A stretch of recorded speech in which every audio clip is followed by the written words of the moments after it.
So now I get the honor of introducing Tina Owens. She is a systems leader, a strategist, and a futurist within the organic and regenerative agriculture movements here in the US. She's currently the Senior Fellow of Regenerative Agriculture at the Soil and Climate Alliance of Green America and is co-leading the Nutrient Density Alliance.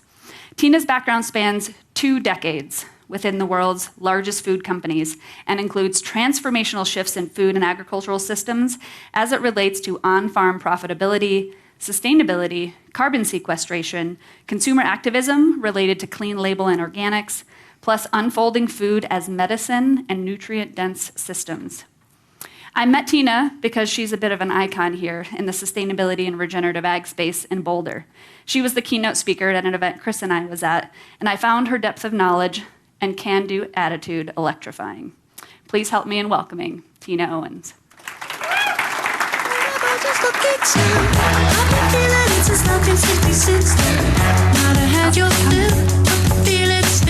Welcome. Oh, good morning. The moment's finally here. I can't wait to get to the other side of this and be like, whew. It's so good to see you all. And I want to start by saying thank you to my generous hosts. So Chris and Caitlin and Kristen and Mara, thank you for everything you did to get me here on stage today. And I am so delighted to be addressing you on these topics. I hope you will find to be very exciting. Now, I have to get a little warning because it's first thing in the morning, and I am a very energetic presenter. I just want to let you know, I like to have fun. So we're going to hopefully expand your knowledge about a couple of topics that likely are not on your radar, but that will absolutely impact this space that you work in. And I'm really delighted to be the one that's delivering that message to you. So the topic today is regenerative agriculture and the changing nutrition landscape. However, I did have a second title that I think is also apt, which is nutrient density, the hidden treat within regenerative agriculture. So, like I said, we're going to have fun. I think it's important to talk about pets, right? And we actually have more than pets. We have a farm. So we raise pastured pork, lamb, turkeys, ducks, chickens, geese, and bees. If I say it in the right order, I get everybody. And they're heritage animals, fed organic supplementation. And this is a couple of pictures from our farm. We have a dog. His name is Blue. And we have lambs. One was rejected by its mom, so it actually got to live with us for a couple of weeks this spring and be fed Do More from Tractor Supply Company. Because I work with brands, I know that seeing the brands that people purchase can help you understand where they're at in the system. And so I took a moment to put these things on here, just so you can see where I'm at. I live in a rural area of Michigan. I shop at Meijer for my pet food, okay? And Tractor Supply Company. Right? So that's where we're at. I do want to give a shout out to Purina. If there's anyone in the room that knows where I can get another dog food like that one that doesn't make my dog stink, I would love it. We actually had a non-stinky house while he was eating that. And then they discontinued it, so just wanted to put a plug in there for that. All right, today's topics. There is a paradigm shift. I mean, come on, we're like talking about this every day. People are going to get sick of these words. I'm so sorry. And then there's AI, machine learning, all the other paradigm shifts. Climate change, right? But this one's specifically about nutrition science and what it means for all food systems and eaters, including pets. Also, there's now $1 trillion worth of companies in regenerative agriculture. I'll put a couple of the names on stage, on the slide. You'll be able to see who it is. And so what is the opportunity within that movement for engaging your consumers and furthering your sustainability goals within your companies and brands? So with that, let's get started. I'm going to share a lot of data here in the first couple of minutes. It's going to feel like it's all the same data, which is weird, because it's pets, and then it's people. And this whole anthropomorphization of pets I found fascinating when I was looking at putting this whole thing together. So if there are data scientists or anthropologists in the room in this space, hit me up afterwards. I would love to geek out on your data. All right, so what is the future of quality, health, and nutrition for the pet industry? This is from Determinants of Pet Food Purchasing from 2019. I do have updated data, I promise. Most pet owners reported giving equal or more priority to buying healthy food for their pets compared with themselves. I find that interesting that the pet's a little bit above, right? I'm willing to pay more for them. And then, of course, there was that stat a few years ago that people were spending more per calorie on their pets than on their kids. Anybody remember that one, right? So pets have a very important role in our lives. Well, so where is this at on the human spectrum? So here we go. Here's the human piece. Humans are putting health and nutrition at the top of what they want to purchase for. And quality is where that outcome is. This is just a few weeks old from from FMI and Hartman Research. So, these two things, quality, health, and nutrition, are themes that continue to arise in both spaces. And I think there's a lot of overlap that could be useful. Not that you haven't heard this data before, but more than 90% of pet owners of all ages consider their pets to be part of the family, and this is from January. But what I found particularly interesting was that relying on their own dietary preferences, like gluten-free, organic, grain-free, and the increased interest in food-based nutrition, so food as medicine for pets. And this is from the Meat and Muscle Biology report that was published in January of this year. So if you're interested in that data, there's more to be had there. So anthropomorphizing your pet, I might spend a little more on my pet for their food than I'd spend on myself, but I'm also willing to throw them under the bus if I want them to try something I don't want to try. So people prefer to feed insects to their dogs, right? To test something out with their pet before they enter it into their own eating habits. And so I found this interesting, that pets are actually the pre-market for the broader insect movement that's happening globally. And I find that fascinating and likely something that's going to have a lot of growth behind it in the next few years. So anthropomorphizing your pet or using your pet as a shield, one or the other. So if that's where pet consumers are at, where are food consumers at right now? Because if their preferences in how they purchase their own food matter for what type of choices they make about pets, then this matters where they're at. And so this is from SPINS and IRI, which is, of course, in the Natural and Organic channel, and broader retail. This is from May 26, so extremely recent. 8 and 10 value-oriented shoppers identifying animal welfare, environmental welfare, et cetera, as something worth paying a premium for. 49% of all consumers are values-oriented if they chose one of those categories, according to SPINS and IRI. And those value-oriented shoppers will be willing to pay more for those attributes within food. And so that's on the human food side. What does it look like on the pet food side? Products that claim to contain human-grade ingredients grew 48%. This is from 2022, mid-2022 from Pet Food Processing. Ethical products grew 48%. Oh, shout out for ethical products, yay. And that feeds in a lot with what's happening in regenerative agriculture with animals on pasture. Pet products certified as humane, raised and handled, right? We saw some data yesterday from some of the presenters about how this matters. And Dave Carter actually did a wonderful job at teeing up the fact that food is medicine as a major component of future movements. So, if 42% of pet owners claim they want to buy pet food formulas with sustainability-sourced ingredients, let's give it to them. Let's make it happen. So a question that I want you to just carry away from this conversation, and I have a couple of these. What if the answer to the current and future consumer demands around health and nutrition and sustainability were all tied up in one movement, regenerative agriculture? And let's talk about how that could be possible, so it can help you weave it into your strategy. Now, I'm in the regenerative agriculture space. I've been there since 2016. Yes, I know there's controversy about how we define it. Yes, I will be willing to talk about this in Q&A. For the time being, what we will talk about with regenerative agriculture is anything that is degenerative versus regenerative, and we'll just leave it there. Because yes, we could talk about certifications and we could talk about in-field practices, but I would rather talk about how regen ag is becoming interdisciplinary. And what's interesting about this is Caitlin mentioned this earlier, just a few minutes ago, about the interdisciplinary nature of sustainability and moving away from these siloed conversations into ones that are more integrated across companies. Let's talk about how long this idea of regen ag being interdisciplinary has been out there. I find this topic on this slide to be fascinating. Lady Eve Balfour, who lived in the UK, in the 1960s asserted that there was a need for soil health and nutrition and that we should be doing agro-medical research. In other words, the intersection between agriculture and medicine. That was 60 years ago. And all of a sudden, the topic's new again, right? Everything old is made new. But 60 years, and we haven't done it. Man, sometimes things just got to get moving, and I think we're at that point, and consumers are ready. So Lady Eve, in 1946, founded the Soil Association, which is still Britain's leading organic food and farming organization. And she wrote this book in 1943, I think it is. Sorry, my date's not showing. Called The Living Soil. I think all women in the room know why she used her initials to publish this book, just want to say. But the fact that this conversation has been out there, not just from her, I could have given other examples, not just from her, but that this is an idea whose time has come. It's been talked about long enough. It's time for action. So, apologies.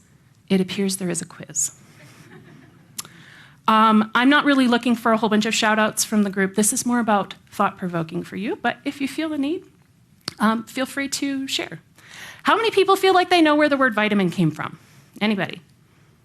Okay, I see a couple of hands, so not very many. The word vitamin was from a Polish-born biochemist, Casimir Funk, who found a vital amine, which became shortened to vitamin. In 1913 is when the first vitamin was named vitamin A. This vitamin that he discovered ended up becoming vitamin B1. Guess how he discovered this? It has to do with pets. Well, kind of. It has to do with livestock. The army had a kitchen that was serving their leftover rice to a chicken farm. The chickens would eat that rice, and they actually all had a lot of health ailments that were mysterious. Nobody knew why they were having problems. When Funk, he got cut off from the army supply and started feeding them raw rice. And mysteriously, their health ailments started healing and the chickens became healthy again. And so he was like, why is this? I'm a biochemist, I'm gonna figure this out. And he discovered that it was vitamin B1 that was in the coating of the rice that was removed during the cooking process so that the animals weren't getting it. And so this is one of our first examples of how food as medicine was noticeable in the healthy activity outcomes of the animals and led to us all knowing what vitamins are today. All right, next question. When did the first multivitamin appear on the consumer market? Does just show of hands, anybody think they know? Oh, I don't see any hands, okay. 1943, all right? There's a reason I'm sharing this. Here's why. Number one, our mainstream understanding of nutrition is still based today on science that is now a century old. Might be time to update that. Then the consumer mindset. Consumers have been marketed to about needing supplementation in their food system for 80 years, which I'm guessing means pretty much everybody in this room has spent their entire lifetime being told that vitamins and supplements are a key part of how we get nutrition. And that's an interesting way that we think about nutrition as needing to be supplemented. Okay, this one does actually have a question where I would like an answer, and I promise this is the last interactive question. So the USDA National Nutrient Database, they track 150 compounds. This is what leads to the side panel on products, including pet products. Those are bioactive compounds that are needed for food or dietary supplements to meet basic human nutritional needs. So they track 150 of them, okay?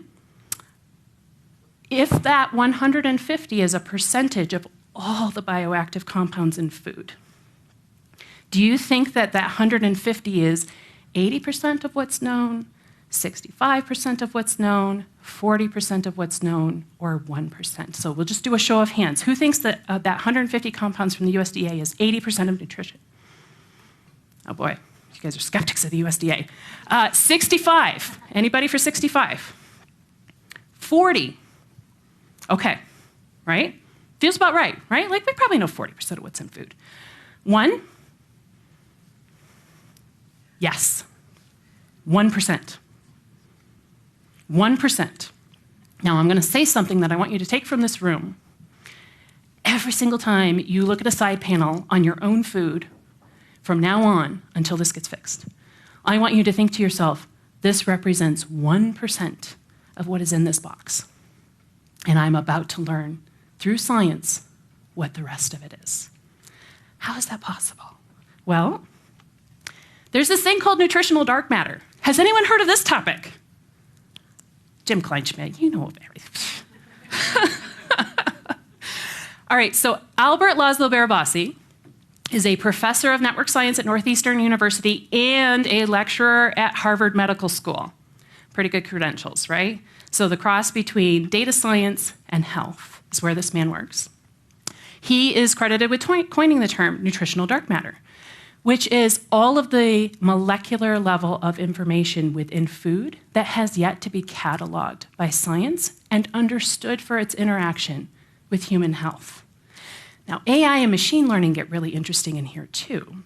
So if you're taking all of that data, you can bounce it up against all of the medical data and start to see where those correlations exist in weeks or months as opposed to what used to take years. So this is a visual representation of what he published in Nature Food. 99% of biochemicals present in food are untracked. And at that time, this is about 4 years old that this was put in Nature Food. They were saying there's 26,000 biochemicals in food, and that was peer-reviewed. Now there's updated work showing there's 200 to 300,000 biochemicals in food. However, my friends who run labs say, no, Tina, there's millions. There's millions. Just wait. And so even if we go with 26,000, the 150 from the USDA is 0.005% of what is actually in nutrition. Talk about a paradigm shift, people. We are about to learn answers to questions we did not know to ask. What will this mean for you? So, as we watch these paradigm shifts, what's leading these conversations within the industry? Well, it started from the Human Genome Project. So it was $3 billion. It was led by NIH, National Institute of Health, where they mapped the first human genome back in 2003, right? It was a public effort with private enterprise. Now they've just updated it. This is recent news in the last month, where now instead of one white dude that we're all being compared to, it's 47 people from around the world representing all of the genetic code or a vast portion of the genetic code of humans. And they'll continue to expand on that, no doubt. But think about that this is still so complex with the human genome that even though they ended the Human Genome Project officially in 2003, only now have they added 46 more people in 20 years. Wow. So that must be really hard, right? So we looked at our DNA. Then the Human Microbiome Project looked at our microbes. And that's where we all learned that we're more microbe than human, right? Which was mind-blowing. And I can tie this directly to where consumer demand is headed in your category. So we'll hold that thought around the Human Microbiome Project. So the tool that was used to map my DNA, used to map my gut, those tools are now being turned on the world around us. And that's why we're getting these answers to questions that we didn't know to ask. So one example that we'll go into in a couple of minutes is the Rockefeller Foundation and the American Heart Association. What's notable about this is the American Heart Association has 3 audiences: the medical community writ large, doctors, and consumers. Anybody ever seen a cereal box that has an American Heart Association heart check on it, right? Like, this enters the consumer space. They're starting from the beginning with this next level project. Now, I want to point out something interesting here. And this is not a knock in any way on Rockefeller or American Heart Association. The first 2 efforts were mostly public. The change that's happening now is most of the efforts are private and using VC. So this is all going to come out in bits and pieces from different corners across the globe as the science unfolds in private laboratories. So that's something interest of note that I think we're seeing across all of our systems, right? Where things that used to be public are actually being decided in the private space. So I just want to point out that change. All right, I promised you something else about the Microbiome Project. This is from March 8th. How does the Human Microbiome Project feed into consumer pet demand right now? 27% of US pet supplement shoppers sought information about their pet's microbiome in the last year. 27%. 60% want their food to have a digestive health benefit. Now, where on earth did they get that idea? Anthropomorphization of your pet. We've been told this from our yogurt companies, from our supplement companies, prebiotics, probiotics, right? It's permeated the conversation, and it's showing up in your industry. So, back to the Periodic Table of Food Initiative, or PTFI. I had the great pleasure of being in person with this effort a couple of weeks ago on a multi-day deep dive on the work that they're doing to roll this out globally. In a nutshell, they're mapping the top 1,000 foods on the planet at a molecular level tied to human health. The things they're trying to prove or uncover through this are listed in the bottom left. So childhood nutrition, soil health tied to human health, underutilized crops that we actually all should be eating for things that we're deficient in, but we only eat like 12 foods, right? 3 foods, rice, maize, and wheat, are nearly half of our daily caloric intake globally. And we are all walking around nutrient deficient. I can say that with confidence, by the way. Pretty much everybody in this room is walking around with one or more deficiencies in your diet that is driving food as medicine issues for yourself. It's just the state of the way things are with our food system. So their goal at PTFI is to create a globally shared food composition database that represents the edible biodiversity consumed by people across the planet. Now imagine as part of this that you discovered that there's something that grows everywhere, that has the nutrients everybody needs, that needs to be reinserted into the food system, and that actually drives innovation around scope 3 emissions. And then you see those things intersect, right? A perennial crop that draws down carbon. It reduces the footprint for companies to source and also provides that additional nutrition that people need. That is a possible outcome from this effort because that is the type of questions they are asking. Well, but how does something as complicated as this make it to consumers? And the answer is tech. So this last year, I upgraded from an iPhone 6 to an iPhone 13. It did not meaningfully change my quality of life. New York Times made an assertion a couple of years ago. Phones are now refrigerators.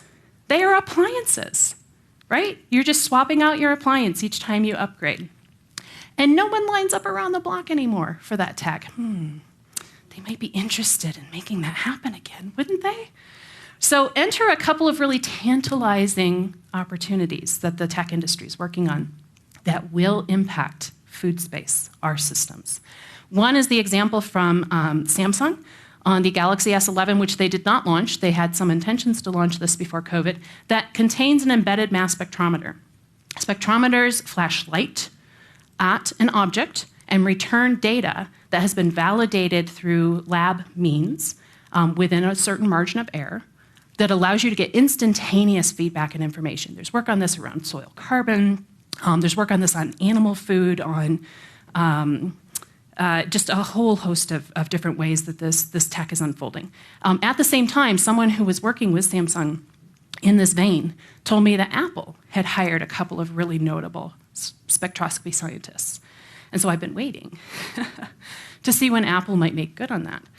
And so never underestimate the interests of another industry in getting people to line up around the block in a way that will disrupt our industry, right?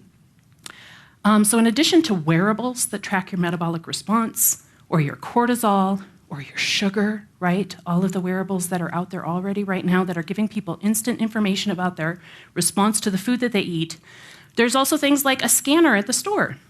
It will tell you if your avocado's ripe. This is from Appeal. You probably have heard of them. They put a little coating on fruit that makes the shelf life last longer. They also made a very interesting acquisition in the last couple of years of a company called Impact Vision, which takes mass spectrometers, that light flashing, puts it on a production line, and scans each and every avocado that comes down that line and determines what the nutrient density of it is. Guess what? Nutrient density actually matters for food waste. A more nutrient-dense avocado can go farther, longer in the food system than one that's not. It will rot faster. So they know this matters from a food waste perspective. And as sustainability professionals, that should be fascinating to think about the fact that we can actually scan food at a certain point and understand the longevity of the food related to its nutritional quality.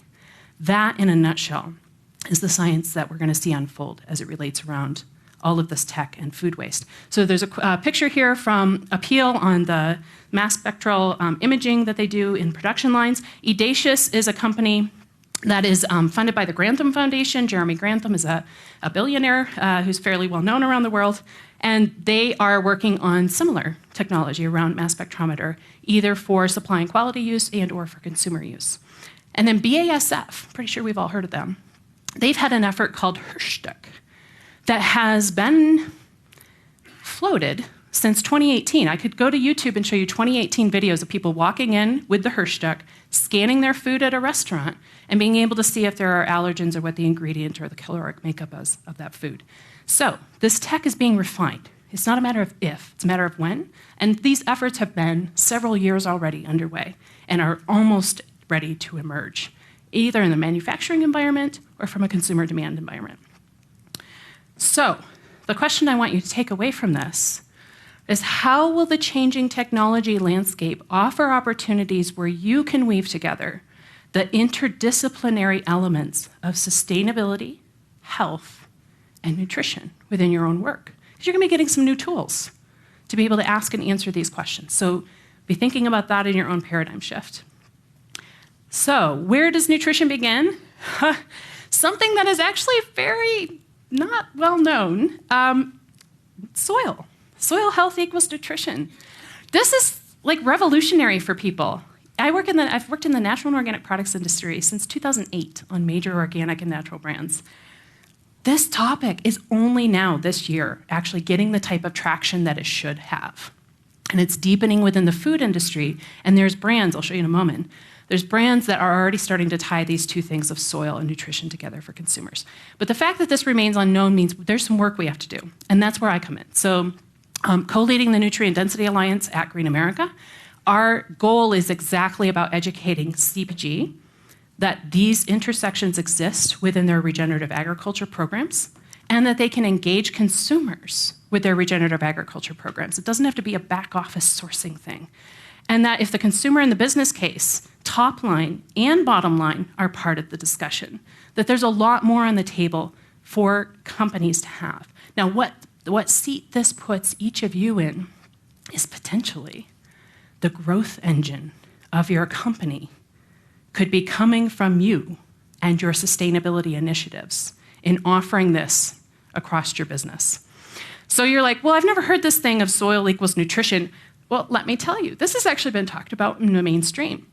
New York Times, Scientific American, BBC, Guardian, Politico, The Atlantic, etc. There's more. But this has been out in the public sphere for a while as a conversation, and we have yet to actually integrate it into our industries and our ways of working.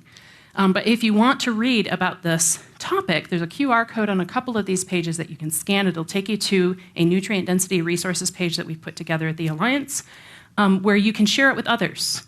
And having the New York Times article to send to your C-suite matters more than having a blog from someone like me, right?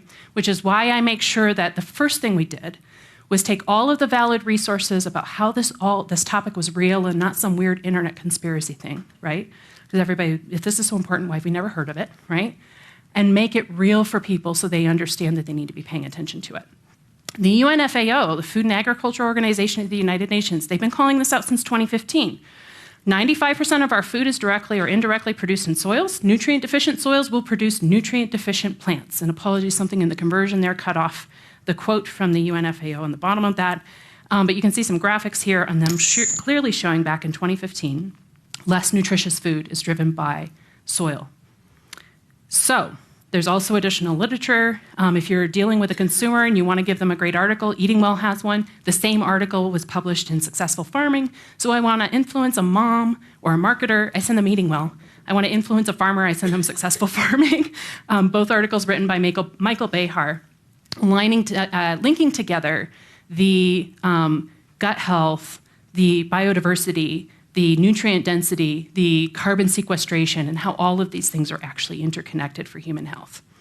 All right, I don't see any cameras up taking pictures, so I'm going to change the slide. When we say nutrient-dense foods, what do we mean? Again, just like Regen Ag, I'm going to go with a broad definition of the amount of nutrients in an object versus the calories. And there's an interesting study that I've put on this page. If you take a picture of it, you'd be able to find it. But it's also mirrored by what the UNFAO has espoused about this, in that obesity and overeating can be directly related to nutrient gaps and deficiencies in our food system. And in fact, hangriness is related to nutrient deficiency. Your body is telling you, eat, because it's not getting what it needs. but it doesn't know where to look for it because it's actually potentially missing from the food system or you're not eating the right foods, right? And that is actually the obesity epidemic. The UNFAO has a wonderful graphic showing this. The obesity epidemic in large part may be due to the fact that we're not getting critical nutrients in our food, and our bodies are telling us to eat more until they find it. So food for thought, literally. Regenerative agriculture, a critical path forward. I realized this morning that I had put a high tillage corn picture on this. Oops. So that's the system we need to transition away from. Again, what is degenerative versus regenerative is what we'll dive into unless we want to cover it in Q&A. And again, $1 trillion are the collective sales of the top 58 companies who say they're practicing regen ag. Here's that list. Pepsi has a 7 million acre goal. Cargill has a 10 million acre goal. General Mills has a 1 million acre goal. Nestle is 14 million tons, or 50% of their supply chain by 2030, sourced from regenerative agriculture. And then there's other various goals on the screen from companies on this screen, including just pilots, right? So some of these companies are just saying on their website that they're doing pilots so they can use the buzzwords. Or to figure out if they want to go further with it, right? But these are the collective companies that equal $1 trillion worth of sales. This is 2022 sales data, by the way. All right, so if there's that many companies doing regen ag, you'd think we'd have all the different aspects of it covered. But there's actually something critically missing. Something really cool happened on LinkedIn in the last couple of weeks. Something I'd been telling people for a year or two was validated by a Churchill Fellowship report with Eileen Lu, which she published on LinkedIn recently, in that the main driver she expected consumers to be the main driver of regenerative agriculture. What she found was that it was actually Scope 3 greenhouse gas emissions that was driving regen ag.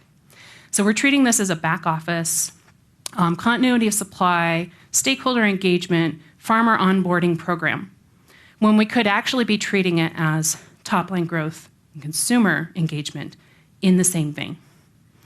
And so, obviously Scope 3 is a massive topic. And General Mills, which of course owns Blue, they're in the bucket where they gotta pull the regen ag lever because their Scope 3 is 90% of their emissions. 90%. And then all these other companies, Anheuser-Busch, Coca-Cola, Danone, General Mills, Kellogg, Mars, Nestle, PepsiCo, Unilever, they all have goals around Scope 3 that are either public or are being held to by customers, like Walmart. So the regen movement is missing the consumer. This is something I would argue where the pet industry could actually jump ahead of the food industry if it wanted to, and engage the consumer. And so this is where I got really interested in the idea of the anthropomorphizing of your pet. Because I have seen food from the pet industry that talks about nutrient density. And there are brands in the pet industry that are talking about nutrient density tied to regen ag. What type of educational moment is possible there in driving consumer purchase from your own regenerative agriculture programs, but also educating them on what's next for their own food purchases? I am fascinated by that topic, which is why if there's a data science or an anthropologist in the room that wants to geek out on that with me, I'm totally game for that. So I've heard from marketers, well, we can't talk about soil on our food because then consumers think the food is dirty. Actual quote from a marketer. Okay, all right. Let me figure out how we can reframe this. Where is all the consumer data tell me that the purchases are at? Taste, health, quality, and nutrition. Guess what the regenerative agriculture movement offers? Taste. Taste is nutrients, by the way. Health from those nutrients. The perception of quality, because higher nutrient food tastes better and has a higher quality and a higher shelf life. And the understanding of nutrition tied to soil.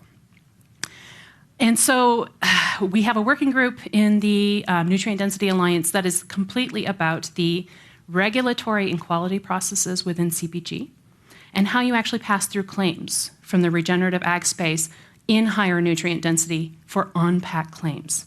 Because I don't care if procurement's sourcing it and it's in the mix, If it's not actually been approved by legal and quality, you'll never get it in a social media post, on your website, or on pack, right? So we're looking at those critical gaps in the system that allow people to actually move through the process of sharing this with consumers, because we know this mindset shift takes some additional learning and helping them understand how the current system can be used to talk about the future system.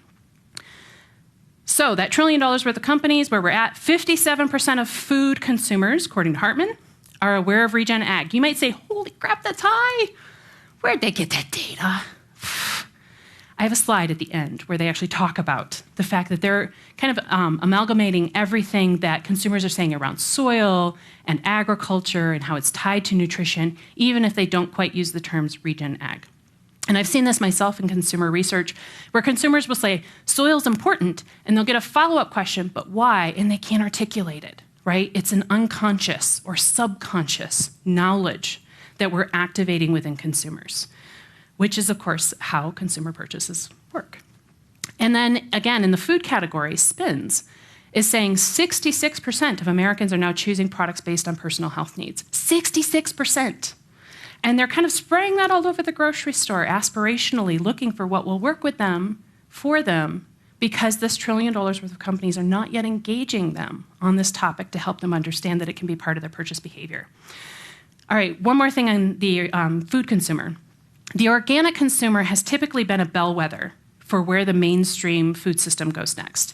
Starting back in 2020, this is from Hartman, starting back in 2020, the organic consumer, 82% of all households in the US have one or more organic purchase a year, that's who we're talking about here, started saying that soil health was part of their purchase driving decisions.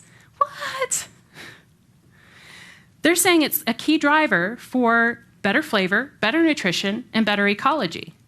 Now, whether or not that's actually true within the organic sector is kind of a different topic we could debate. But the fact that the organic consumer believes that that's where their purchases are going, as far as their intention within the organic sector, matters as far as indicators for what the rest of the industry is going to start looking for. All right, so I promised you brands.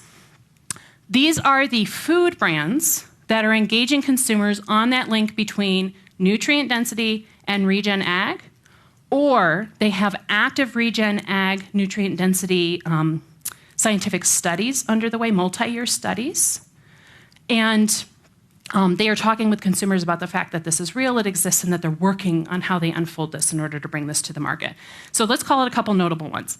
Gerber, owned by the largest food company in the world, Nestle. This was like 2 or 3 years old, saying they were looking at the potential nutritional benefits of regenerative agriculture for baby food. Yes, please. We need high nutrient density food and baby food for our developing brains. Moonshot. Moonshot's a very new brand that was just purchased by Patagonia Provisions. So it's going to get elevated quite a bit within the regenerative movement.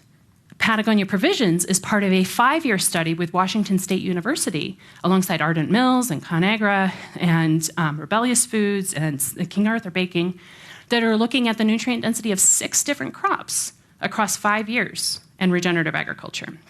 And then Purdue is actually doing the best job at calling this out with consumers. They have videos talking about their mobile coops, talking about on pasture, talking about how it relates to nutrition. But they're noticing gaps from a regulatory perspective about what they can actually say on pack to consumers in that space, because it's so highly regulated. So one of the other topics we'll take up in the working group, the Quality and Regulatory Working Group, is if I can prove this, what can I say on pack if I'm in meat, dairy, eggs, etc. And then Good Culture, which is one of my favorite brands, is just all in on nutrient density. That's their entire brand proposition. So which pet brands discuss nutrient density specifically tied to regen ag? I was so positively surprised to find this level of a list. And before I dive into it, I want to say shout out to Freshpet. Is there anybody here from Freshpet? You have nutrient dense and regen ag on your site, but you don't tie them together, and that's the only reason you're not on the list. So if I should have had you up here, I apologize. But I didn't want to leave you out in case there was actually work that you were doing there. What is it? Solutions, Pet Products, Canaday, which of course just merged, Farmhounds, Purdue and their Spot Farms, Nutro and Halo, each, this is all pulled right from their websites, each are talking about specifically the link between regen ag and nutrient density. So this conversation is already often going with brands in your space And Purdue, of course, right? That's a very well-known, is the third largest poultry producer or meat producer in the U.S. They're already looking at how to weave these things together in order to capture that leadership space with consumers and how these things overlap. So, it's a question. Is your brand focused on regenerative agriculture for emissions reduction? Is your brand focused on regen ag at all? If hopefully at some point during the conference you've decided that if you don't have a regen ag program, you want to be looking into it. We're working with suppliers who are. Could product quality or nutrition be components of your regen ag program to engage consumers and drive purchase intent? I always find it interesting as a sustainability professional on where I've actually been able to grow top line, and I'll give you an example in just a moment. If you have a regen ag program, these are the different stakeholders within your company that we suggest that you engage as part of the process, so that multidisciplinary effect, right? If I'm in procurement and I can source it, but marketing isn't willing to talk about it and R&D isn't willing to put it on the innovation calendar, then it doesn't exist, right? If everybody on the page except the C-suite is on board, but the C-suite doesn't approve it, it doesn't go to market, right? And so if you are thinking of integrating this into your regen ag or sustainability programs, do the work to integrate the cross-disciplinary and engage people in the process. I think you'll get a lot farther. So I want to talk about two case studies, one negative, one positive, both from my former employer, Kellogg's. I was there for 17 and a half years. Both of these are old enough that doesn't even matter, right? Like, this is kind of a fun, just the way humans work story on this first one. So my first 5 years at Kellogg's were spent working with food scientists on global innovations all around the world and supply and operations sourcing. At that time, gluten-free was just kind of, it was out there. And of course, Kellogg's is a gluten-based company, in case you haven't noticed. And so I'm with all these scientists, and they're all, yeah, but celiac disease is only 1% of the, right? These silly consumers. It's 1%. Scientifically, this has no basis. What are they thinking, right? And they put off innovation for a decade. For a decade, they held this mindset that the consumer was a little bit crazy here and that it would be a fad and it would just pass. Well, during that time period, 2004, which is when all of this kind of took off, to 2011, it grew at an annual rate of 28%. $2.6 billion in sales. Pretty sure Kellogg's would have loved to go back and have some of that money if they could have had a crystal ball, right? Where's it going now? Sorry, this chart's a little hard to read. Essentially, by 2028, this category will be $10.5 billion, right? So still a growing sector, significant growth for the rest of this decade. And we might think the gluten-free thing has arrived and like it's everywhere, it's fully passed. No, it's still growing, right? So the mindset kept them from jumping into the opportunity of where their consumers already were. And they missed out on all of that growth and innovation that could have come from that potential. So my question to you is, are you holding a mindset about a consumer belief that's keeping you from innovating into that space with them? And if so, you might be missing something like this within your business. The other example is a little more positive. I spent a decade working on Kashi, 2008, 2018. My claim to fame during that time was a certified transitional program. I ended up becoming a media-trained brand spokesperson, which led to a lot of things, including me being here with you today. But during that certified transitional program, we launched in hand with QAI. So we had third-party certification, developed that certification openly so that any brand could use it to pay farmers in that process of transitioning from conventional to organic practices, because that's a 3-year process. All of that food that they're making during that time just goes into the conventional food system. They don't get a premium for that, right? And so there's a gap in farmers converting. Just in the last couple of years, there's been policy changes that help now pay for transition payments, but it's quite late in the game for us to be doing that. And still today, less than 1% of farmland in the US is organic. Almost the entire organic industry is actually currently based on imports, especially animal feed. Especially. I think it's 70% of all animal feed in the US that's organic is imported? Jim doesn't know that the stat doesn't exist. All right, so guess what happened with that one SKU? We featured farmers. We talked about how we were transitioning farmers from conventional to organic. Consumers could get involved and purchase. The retailers ate it up. And I don't know if anybody knows some of the storied history of Kashi in the early aughts and tens, but there was a bumpy ride there for a little bit. On Kashi. It's been well documented. I don't need to talk about it here. And we needed a reset moment with our retailers because there were some retailers that weren't even taking our call at that point. And so this one SKU, because it was values-based, because it was new, right? Retailer buyers are also looking for something new and different. We got better shelf space positioning, better advertising spots with them. Our innovation was taken up more than it would have been. And in fact, one retailer, Whole Foods, actually let us back in the door. And we got quarterly meetings with them to talk about what we were doing with our programs and how the acreage growth was going. Complete reset moment. One SKU allowed us to have 7% growth across all of our products the first year. And then we launched other innovations that were well received. Now, Kashi's gone down a different path with Kellogg splitting into two, and we don't, right? That's another matter. But at this time, right before 2018, we converted 10,000 acres from conventional to organic using consumer purchases and paid the farmers $2.5 million more than they would have gotten in that transition by using that consumer engagement. So that's an example of what's possible when you engage at a values level and drive it through to innovation. So food for thought, the question from a Pet Sustainability Coalition perspective. Next steps you might consider in how you look at whether or not to weave this into your business operations.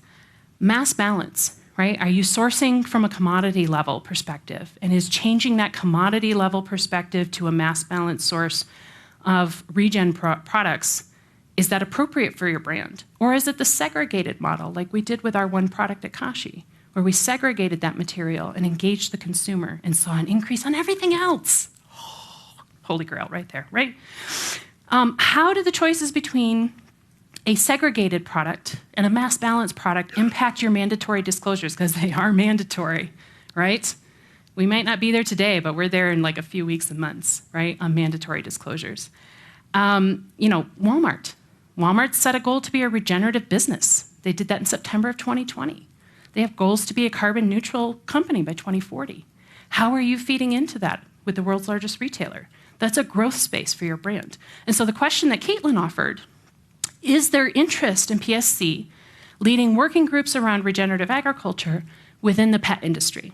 And so what we would offer to you is talk with Kristen, talk with Caitlin, and or put some feedback in the feedback form that you'll get from this, and share. Is this of interest? Can PSC play a role? I've actually reached the end of my topic. And do we have time for Q&A? How are we doing on time? We have time for just one question. Right. Tina will be here for the...